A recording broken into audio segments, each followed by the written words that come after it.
Hey there, it's Denise DT here. I'm a money mindset mentor and I am answering questions today from our beautiful community. And this one comes from Romy and it is, what do you wish you had known about ADHD when you started your business? Well, thanks for asking that, Romy, because I am so proud to be someone with ADHD. However, I didn't know about it when I started my business. I actually got diagnosed at the age of 42 when the wonderful combination of perimenopause and ADHD had a huge collision. And for at least a year, I was trying to figure out what was wrong with me. I thought I had early onset dementia. I had a lot of anxiety and heart palpitations and sweats and insomnia and all of those beautiful things. And I really thought that I had to quit my business. And actually, that's what I see. That's what happens for people, if they don't realize that there's something else going on. Okay. So when I started my business in 2009, officially, I honestly just thought, I don't know, I'm kind of a lazy person. Oh, I'm someone who just does things last minute. I'm someone who doesn't really finish things.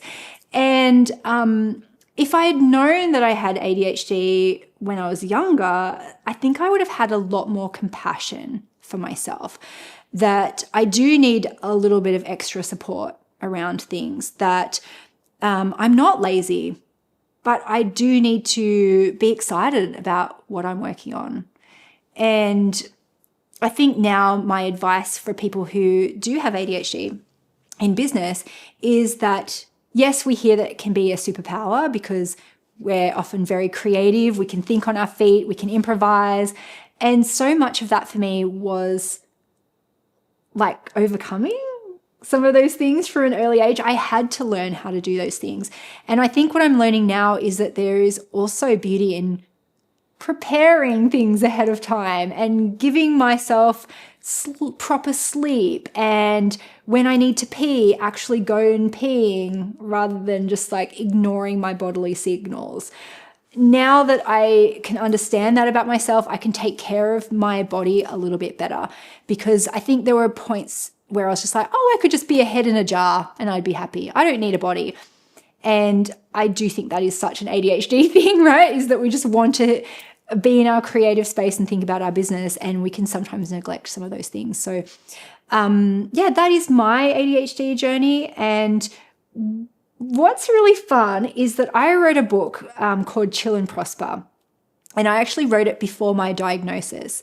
And then I got to do an update afterwards. I'll show you the book actually. It's called Chill and Prosper.